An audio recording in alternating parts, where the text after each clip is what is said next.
C'est quand tu fais un enfant, viens voir le pasteur, on prie pour l'enfant. Même si tu l'as fait dans le désordre, viens voir le pasteur, on prie pour l'enfant. Pour que cet enfant ne subisse pas les affres de beaucoup de choses de ce monde. Ne permets pas, quand tu as fait ton enfant, que quelqu'un vienne dire n'importe quoi sur ton enfant. Arrête ces mauvaises paroles. Arrête ça, dis je ne veux pas ça. Peu importe la personne, même si c'est ta belle-mère, dis non, belle maman, je ne veux pas ce genre de paroles ici. On a maudit certaines personnes dès leur naissance. Vous ne savez pas qu'il y a certaines personnes qui ont les yeux ouverts, ils infligent des esprits à votre enfant rien que par les paroles qu'il prononce. C'est pourquoi pendant la délivrance, vous entendez certains démons, je suis dans son corps depuis le jour de sa naissance. Et il est rentré comment? Comme un enfant qui vient de naître, les démons rentrent en lui. Mais ce que tu es à côté, on t'a lavé avec quoi? On t'a lavé avec les os de singe, les os des crocodiles, des kaolins bizarres.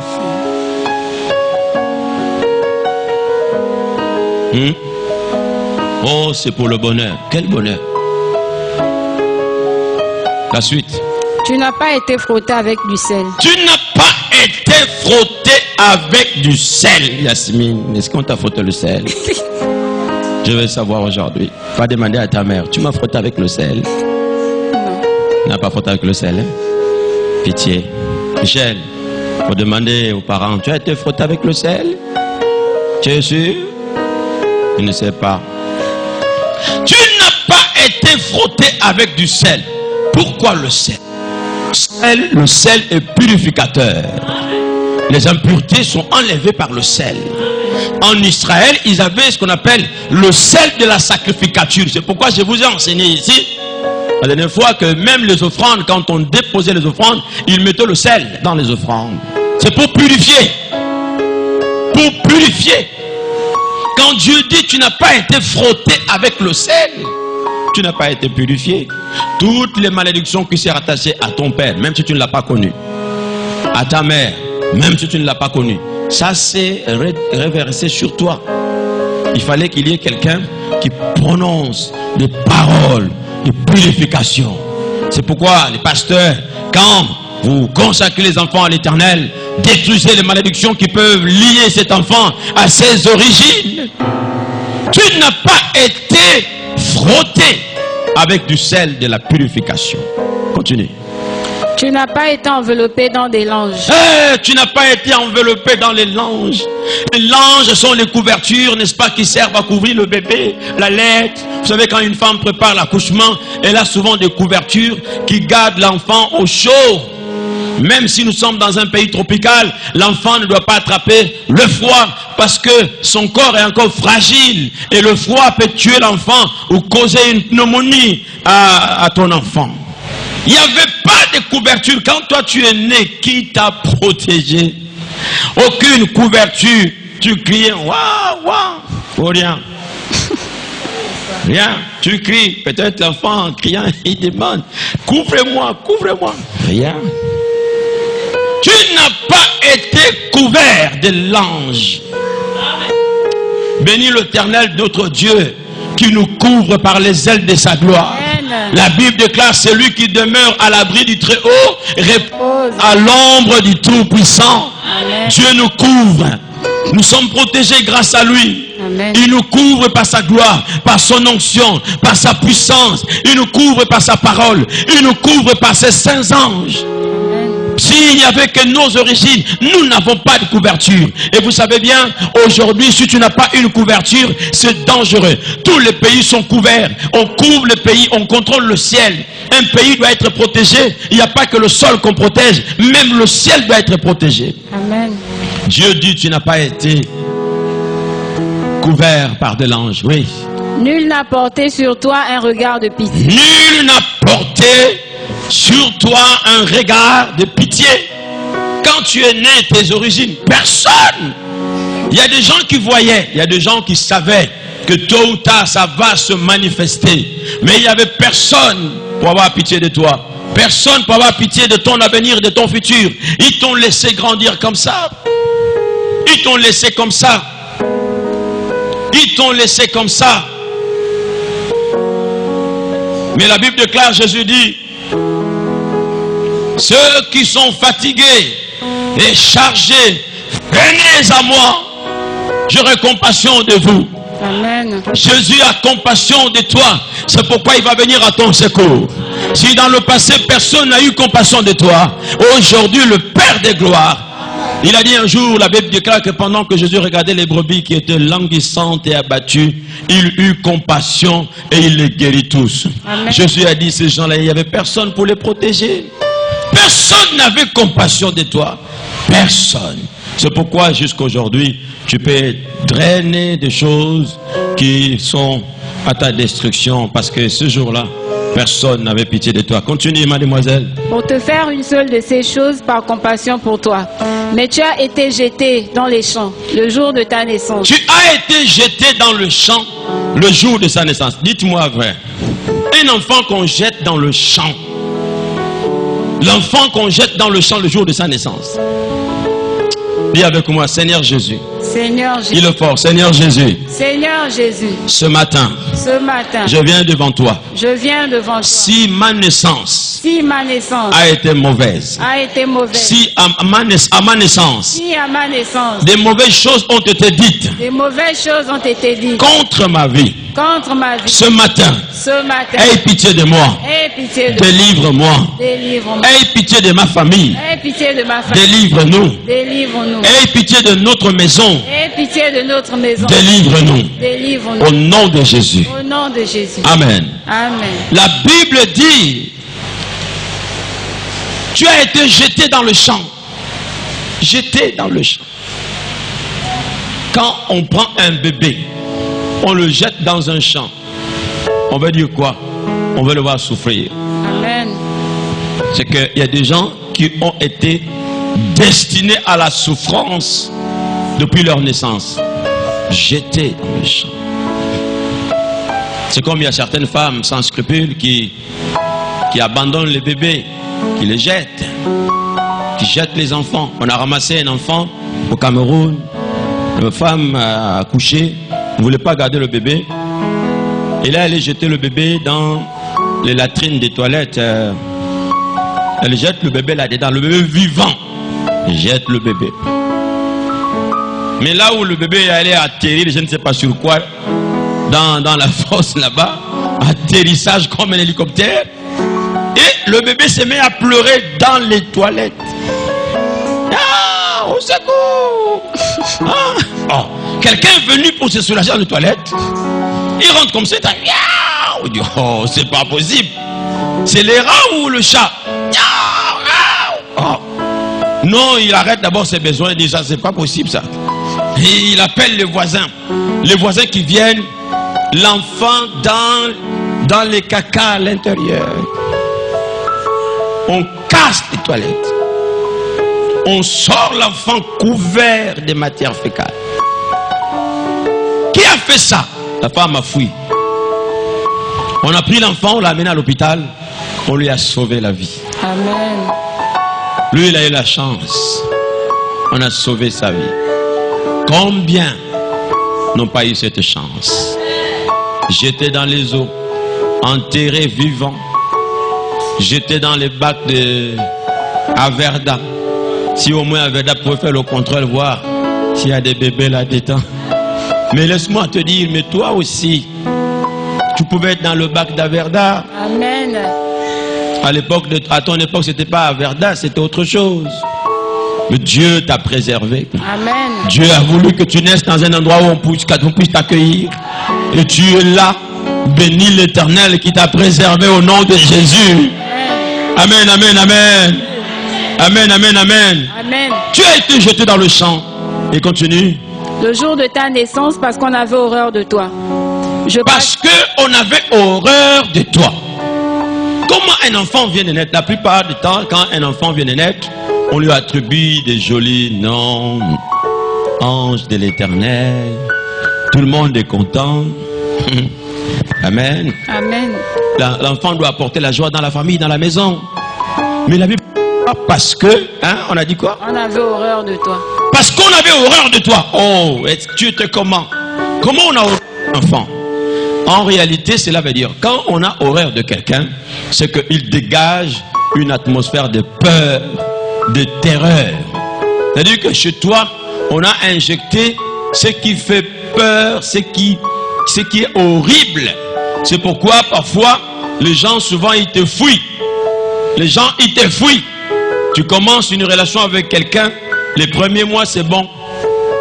Mais tu vas seulement entendre quelques temps après, il ne veut plus te voir. Mais j'ai fait quoi? Non, non, non, il ne veut plus te voir. Tu deviens horrible. Tu vas dans un bureau, au début on t'apprécie, c'est bien. Après, le masque des origines vient, boum. Quand tu retournes, non, non, non, non, non, non, non, on ne veut pas des gens comme toi ici. Tu ne comprends pas. Amen. Amen. Tu commences quelque chose, au début les gens apprécient, oh, c'est bon ton commerce, c'est bon, vraiment, c'est...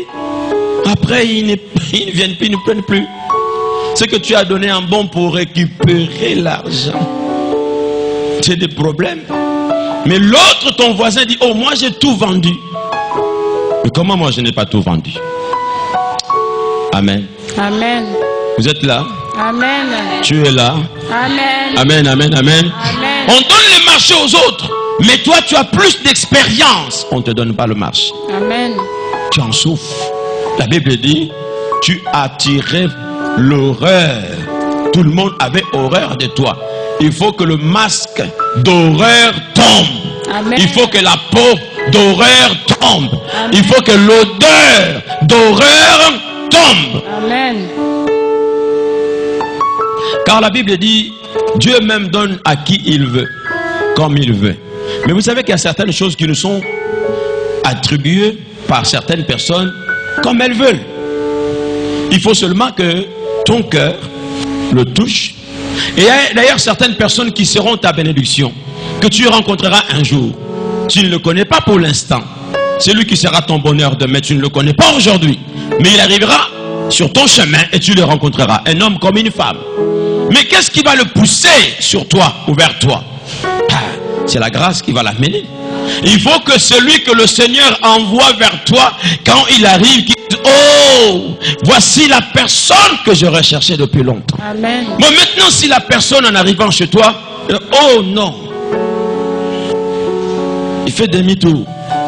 Pourtant, la grâce t'avait été accordée. Parce qu'il y a des démons qui empêchent les bénédictions d'arriver à certaines personnes. Amen. La Bible nous parle dans le livre de Daniel, que Daniel avait prié pour que la bénédiction lui arrive. Et Dieu a envoyé la bénédiction avec un ange. Arrivé quelque part, le diable a empêché à cet ange de verser la bénédiction sur Daniel. Ce n'était pas un ange de combat. C'était un ange qui transporte, ou un ange, n'est-ce pas, qui distribue. Parce que chaque ange a son rôle auprès du Père. Le diable a dit, Daniel n'aura pas cette bénédiction. Le Daniel a combattu pendant 21 jours. Au 21e jour, Dieu a dit, mais attends, ça ne doit pas rester comme ça. Il envoie les anges de guerre. Il envoie Michel Archange, l'ange de combat. Il vient, il frappe le diable et il distribue la bénédiction à Daniel. Amen. Il faut que celui qui t'empêche de rentrer dans ton excellence, dans ta gloire, il faut qu'il soit brisé au nom de Jésus. Nous le brisons au nom de Jésus. Nous le chassons au nom de Jésus. Nous le détruisons au nom de Jésus. Continue, je vais aller vers la fin. Je passais près de toi. Eh, j'ai passé près de toi. Oh, quelqu'un. Dieu est en train de passer à côté de lui. Amen. Oh, tu devrais te réjouir. Amen. Dieu dit, je passe. Oui, il passe, je passais près de toi. Je t'aperçus baigné dans ton sang. Je t'aperçus baigné dans ton sang. Oh, Ngoyao.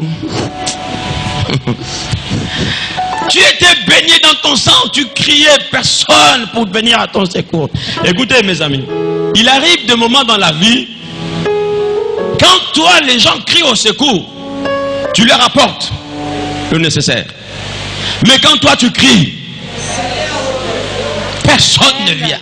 Amen. Même ceux-là que tu avais aidés, ils ferment leur portable. Ils te donnent des fausses promesses. Mais ils n'y viendront jamais. Au contraire, c'est pour eux le moment d'aller encore te critiquer. Amen. Et quand tu as entendu les premières critiques, tu dis c'est pas la peine que je demande encore de l'aide. Je croyais qu'il était mon frère ou ma soeur. Maintenant c'est devenu un sujet de Congossa. Je préfère rester comme ça. Amen. Personne ne te regarde. Dans ton malheur, les gens ne viennent pas. Nous sommes dans un monde mauvais. Même à l'église, on voit ces choses. Amen. Les gens vont chez les autres en fonction de ce qu'ils peuvent gagner. Celui qui n'a rien, on ne le regarde pas. On ne l'appelle même pas. Il n'attire aucun regard. Personne ne l'appelle. Si tu n'as rien, je t'interdis de tomber malade. Amen. Parce que si tu tombes malade, c'est encore grave. Personne ne t'appellera. Mais celui qui a quelque chose, même s'il n'est pas tombé malade, son absence, les gens disent, pourquoi tu ne t'es pas venu? Mais tu étais où? Oh. Et l'autre qui est là depuis 2 mois, il ne vient pas, vous ne nous demandez pas. J'ai vu un jour un pauvre qui est mort. Il est mort. Le jour de la veillée mortuaire, il n'y avait personne. 2 ou 3 personnes seulement. Il n'y avait personne. Vous aussi, soyez quand même un peu gentils. C'est son dernier voyage. Accorde-lui au moins une petite joie. Hein? Mais je veux aussi, le jour où Henri est mort, les voitures pouvaient quitter Niali jusqu'à Wendy. Vous venez faire quoi avec les voitures là? Vous venez faire quoi? Il est mort. Vous venez faire quoi avec les voitures? Un jour, j'avais une église là-bas, il y a un papa. J'avais enterré un papa. Il est venu à l'église, tutubant comme ça. Il toussait fort. Ah, tu viens d'où? Il me cite son nom, il venait, c'est pas de Tibanga, de Mayumba, tout ça. Mais tu n'as pas... Tous m'ont abandonné, tout. Il était malade. Malade. Et je lui ai donné à manger, donné le seau, la laissé laver et tout. Après, il était là, il dit, je n'ai pas où aller. Bon, à l'époque, j'avais une salle côté de Cosmopark. J'ai dit, bon, tu peux dormir à l'église. Alors, le premier jour, deuxième jour, je viens, j'assiste encore. Et puis, un jour, je viens, je trouve qu'il a craché sur le mur de l'église. Il était souffrant, il n'y avait personne. J'avais pitié. J'ai dit, je dois t'amener à l'hôpital. Je l'ai pris, je l'ai mis dans la voiture, je l'ai amené à l'hôpital chinois. Quand on arrive là, le monsieur que j'ai rencontré, il me repousse. J'ai dit, mais cet homme-là, il est souffrant. Alors, on veut quoi? J'ai dit, il faut une radio rapidement. On vient d'un Kembo, il faut une radio. Le monsieur ne veut pas. Oh! Mais faites la radio. Il me chasse, il me parle mal. Une jeune dame, une infirmière, a eu pitié de moi, elle est venue. Elle a dit, maintenant le papa a demandé de l'eau. La jeune dame lui a servi un verre d'eau. C'est pour la première fois de voir dans ma vie comment quelqu'un meurt. Pendant qu'on lui donne le verre d'eau, elle boit de l'eau, il boit de l'eau, et il convulse et il tombe dans mes bras comme ça. Je l'ai fait coucher. J'ai dit, oh, mais pourquoi il fait comme ça? Moi, je ne savais pas qu'il mourrait. La dame m'a dit, mais monsieur, vous ne voyez pas qu'il est en train de partir? J'ai dit, ah bon, donc on part comme ça. Donc c'est comme ça qu'on doit partir. Je refuse de partir comme ça au nom de Jésus. Je l'ai fait coucher là. Mais le monsieur qui me barrait la route, dès qu'il a appris que le monsieur que tu chassais là, il vient de mourir. Oh là là là là là là là. Il paniquait. Donc il venait voir qu'il venait de tuer quelqu'un. C'est lui, il est allé chercher les draps partout et pouf. Il est venu pour couvrir là-bas. Il a senti la culpabilité. Je me suis dit, si on était venu dans une grosse voiture, on serait bien accueillis. Et j'ai organisé le funérailles. Puisqu'il n'y avait personne, je suis allé à l'hôpital général. On m'a fait un cercueil des indigents. J'ai demandé aux frères de l'église. J'ai pris le monsieur. Je suis allé comme l'enterrer dignement à Mindoubé. C'était dans les années 96 et comme ça 95. Vous voyez les injustices qu'il y a aujourd'hui. Quand tu n'as rien, qui te regarde? Même tes parents, ils peuvent t'abandonner. Ils peuvent t'abandonner. Alors, je vais te laisser une occasion. L'église est un rempart. C'est pourquoi vous, l'église, ne soyez pas comme le monde. N'aimez pas les gens à cause de leurs biens. N'aimez pas les gens à cause de leur argent. Aimez les gens parce qu'ils ont été sauvés, lavés par le sang de l'agneau. Ce sont vos frères, ce sont vos sœurs. Amen. Jacques condamne, il dit, comment vous qui êtes chrétiens, quand vous voyez le frère qui a la foi qui sait chasser les démons. Parce qu'il